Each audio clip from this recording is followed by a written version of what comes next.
After the tragedy and grief, now the anger. Days after Greece's deadliest train crash, protesters clash with police outside Parliament in Athens. The violence has been small, unlike the demonstrations themselves, which have been constant since the crash and taken place across the nation, including here in Thessaloniki, as people demand answers for the dead. The banners read "criminals" or simply "rage."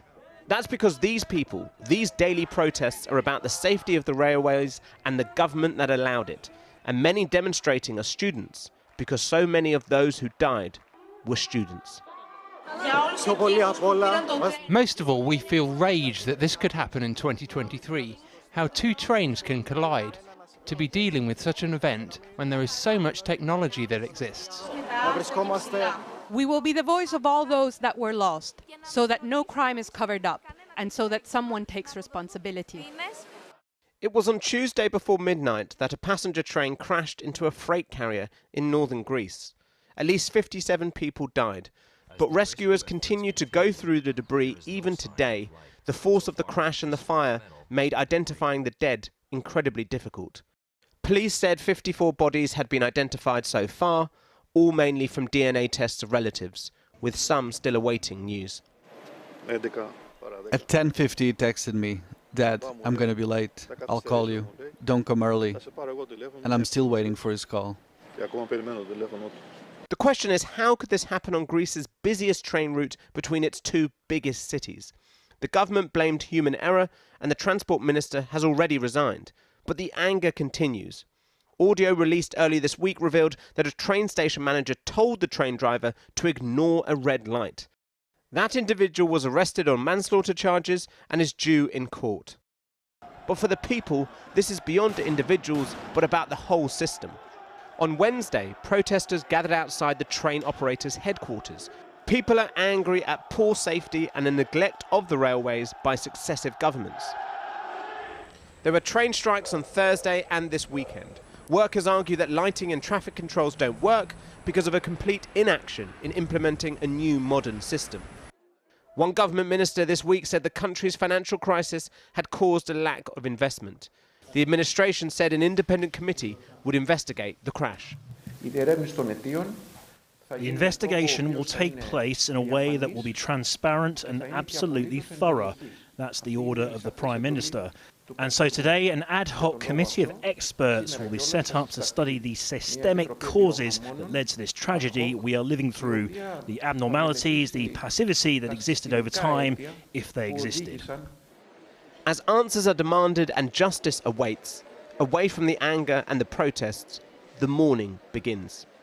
The first funeral of one of the victims on Friday, 34-year-old Athena Katsara, mother to a baby boy, her husband unable to attend as he was still in hospital, injured. As they grieve, the people of Greece wonder why it must take such tragedy for their voices to be heard and for change to hopefully come.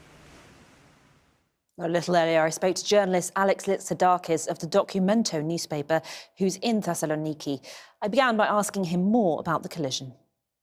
First of all, we need to say that after the accident, the Minister of Transportation resigned, and the Prime Minister said that it was a personal mistake, meaning that the manager on the train station of Larissa misunderstood and let the train go to the same direction as the other one.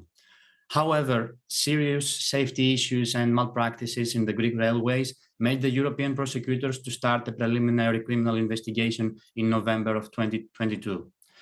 That being said, the tracking and safety system needed an upgrade for which the Greek state agreed and bought it back in 2014. Between the companies involved and the Greek state never made it possible for the update to be ready and active.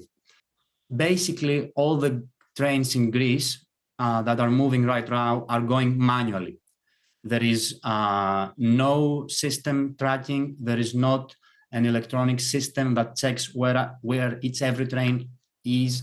There is nothing that can prevent a human mistake. So a train manager informs another train manager in the next station that the train is coming. There is no way to understand that maybe two trains are going on the same direction. There has been a previous attempt to introduce automation into the system, hasn't there?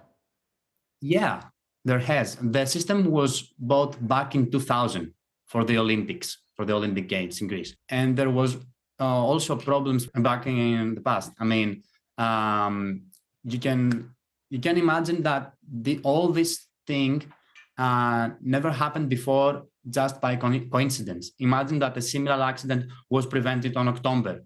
It was a driver that understood that he was on a wrong track, on a wrong route, and he was heading to an accident. He was about to meet another train. He informed the manager, and the manager changed the keys in the railway and forced it into a derailment to prevent the accident. So we had the derailment, a forced derailment, so that we don't have an accident like that. And nothing happened after October, at least in Greece, because in the European Union, they started a preliminary investigation about the issue and about the European money that are heading to Greece to fix its railways. And quite understandably, a lot of people are very angry and upset about this. What's happening at the protests? After the incident happened on Tuesday. On Wednesday, protests started in Thessaloniki first, and after Wednesday and Friday in Athens too. Yesterday, there were over 5,000 people here in Thessaloniki demonstrating, and reporting on Thessaloniki because the train was coming from Athens to Thessaloniki, carrying a lot of students, a lot of people that were coming back after the holidays. Will anything change as a result of the tragedy of this crash and the deaths? I don't think that anything is changing. I mean, we just have a resignation from the minister saying that he takes the responsibility for the political system that didn't do anything all these years to fix this issue so that we don't move manually in 2023. The Greek government says that this is a human mistake and we did nothing wrong. People, the families of those lost in this tragedy are saying that mistakes happen and we all do mistakes. They don't feel like this accident is mainly to blame the manager in Larissa station, but the responsibilities and the people that should be accountable for are even more, and he has to do more with the state rather than the manager. Alex Litzidakis, thank you so much for joining us. Thank you for reporting on this issue.